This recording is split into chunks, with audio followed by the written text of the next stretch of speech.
안녕하세요. 자, 오늘 우리가 함께 파헤쳐 볼 주제는 바로 믿음으로 의롭게 되는 것입니다. 이게 그냥 기독교의 여러 가르침 중 하나가 아니고요. 기독교 신앙의 바로 그 심장이라고까지 불리거든요. 정말 핵심 중의 핵심이라는 뜻이죠. 왜 그런지 지금부터 같이 한번 깊이 들어가 보겠습니다.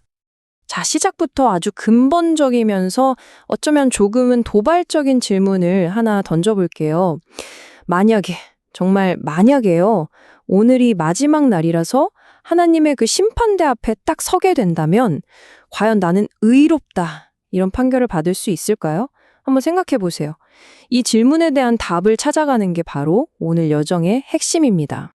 자, 그럼 첫 번째 순서로 도대체 이 믿음으로 의롭게 된다는 교리가 왜 그렇게 중요한지, 제가 왜 처음에 이걸 기독교의 심장이라고까지 표현했는지 그 이유부터 한번 살펴보죠.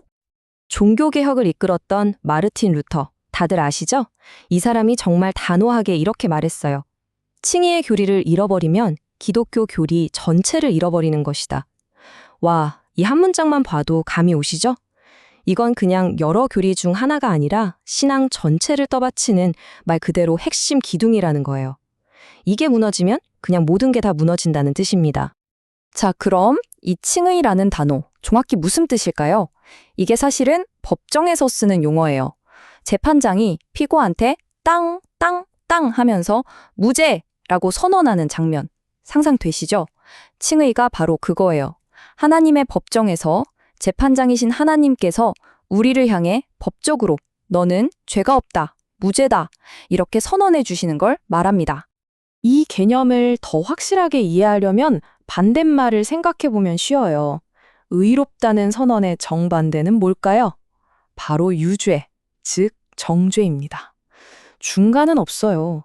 의롭거나 유죄거나 둘 중 하나인 거죠. 그러니까 이게 얼마나 중요한 문제인지 아시겠죠?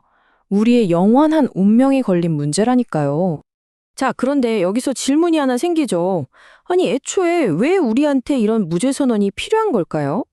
우리가 무슨 그렇게 근본적인 문제를 갖고 있길래 이런 법적인 선언까지 필요한 걸까요? 바로 그 문제를 지금부터 들여다보겠습니다. 문제는요, 아주 간단한 사실에서 시작돼요. 이 표를 한번 보세요. 그 간극이 명확하게 보이죠? 한쪽에는 완벽하게 의로우신 하나님이 계시고 다른 한쪽에는 그렇지 못한 나, 바로 우리가 있습니다. 성경은 단호하게 말하거든요. 의인은 없나니 단 한 명도 없다고요. 바로 이 둘 사이에 건널 수 없는 깊은 간극, 이게 모든 문제의 시작점입니다. 그리고 성경은 이 문제를 모든 인류의 보편적인 진실이라고 못을 박습니다. 바로 이 구절이죠.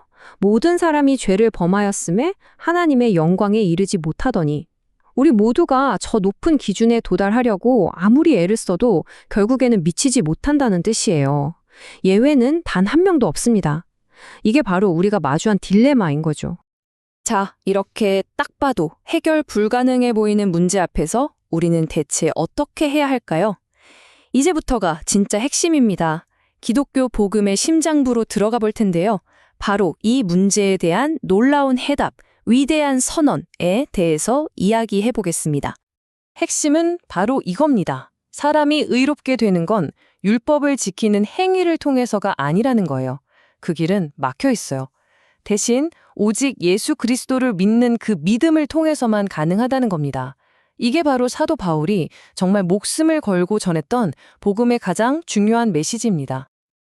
근데 여기서 정말 흥미로운 점이 있어요. 사도 바울이 이 진리를 얼마나 중요하게 생각했으면 갈라디아서 2장 16절, 이 딱 한 구절 안에서 이걸 무려 3번이나 반복해서 강조합니다. 보세요. 첫째, 사람은 율법의 행위로 의롭게 될 수 없다. 이건 일반적인 진술이죠. 둘째, 우리도 그래서 그리스도를 믿었다. 이건 개인적인 고백이고요. 마지막으로 율법의 행위로는 어떤 육체도 의롭게 될 수 없다. 이렇게 보편적인 진리로 그냥 쐐기를 박아버립니다. 정말 강력한 강조법이죠? 근데 여기서 우리가 꼭 짚고 넘어가야 할 게 있어요. 이때 말하는 믿음이요. 그냥, 그런가 보다 하고 머리로만 동의하는 그런 지식이 아니에요. 그게 아니라 내 모든 걸 거는 위탁에 가깝습니다. 비유하자면 거센 폭풍우 속에서 저기 보이는 유일한 피난처를 향해 그냥 전력으로 달려가서 온몸을 맡기는 것. 이게 바로 성경이 말하는 믿음의 진짜 의미에 가깝습니다.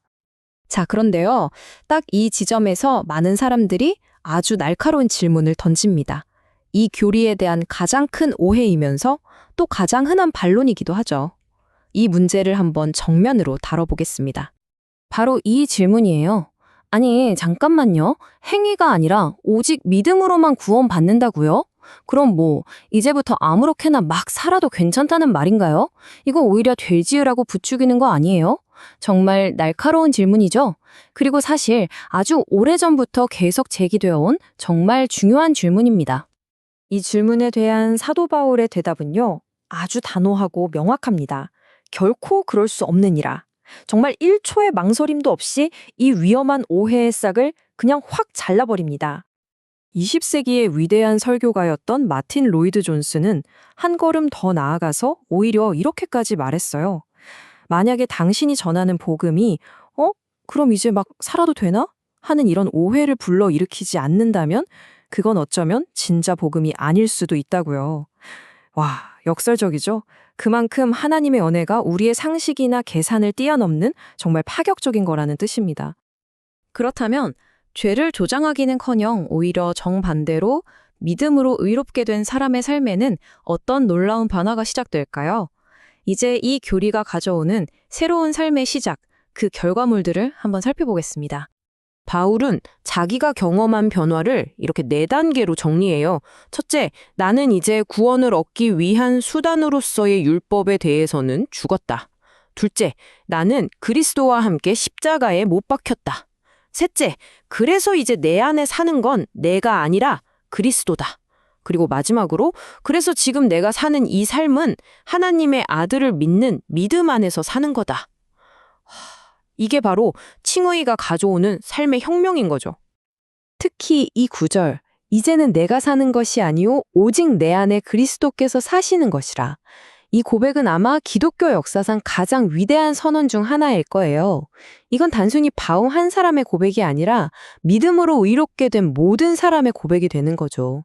내 인생의 주어가 나에서 그리스도로 완전히 바뀌는 정말이지 놀라운 정체성의 변화입니다. 그렇다면 이 모든 변화를 가능하게 한 힘은 도대체 뭘까요?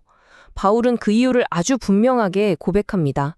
그건 바로 나를 사랑하사 나를 위하여 자기 자신을 버리신 하나님의 아들 때문이라고요. 그냥 막연한 인류애가 아니라 바로 나라는 이 한 사람을 향한 그분의 사랑이 십자가의 이유였다는 거예요. 바로 이 지점에서 거대하게만 느껴졌던 신학이 가장 깊고 개인적인 사랑 이야기가 되는 겁니다. 바로 그렇기 때문에 이 모든 사실을 알고 난 뒤에 다시 아니야, 내 선한 행위, 내 노력으로 구원받을래 하고 돌아가려는 건요. 이미 받은 엄청난 선물을 그냥 땅에 내팽개치는 것과 같아요. 그건 하나님의 은혜를 정면으로 거절하는 거고 그리스도의 십자가를 의미 없는 것으로 만들어버리는 일이라고 바울은 아주 강력하게 경고하는 겁니다. 오늘 이야기는 이 마지막 질문으로 마무리하려고 합니다. 한번 생각해 보세요. 만약에 우리의 노력이나 율법을 지키는 걸로 의롭게 되는 게 가능했다면 그리스도께서 십자가에서 헛되이 죽으신 걸까요? 이 질문 앞에서 우리는 믿음으로 의롭게 된다는 것의 진짜 무게, 그리고 십자가의 의미를 다시 한번 깊이 생각하게 됩니다. 들어주셔서 감사합니다.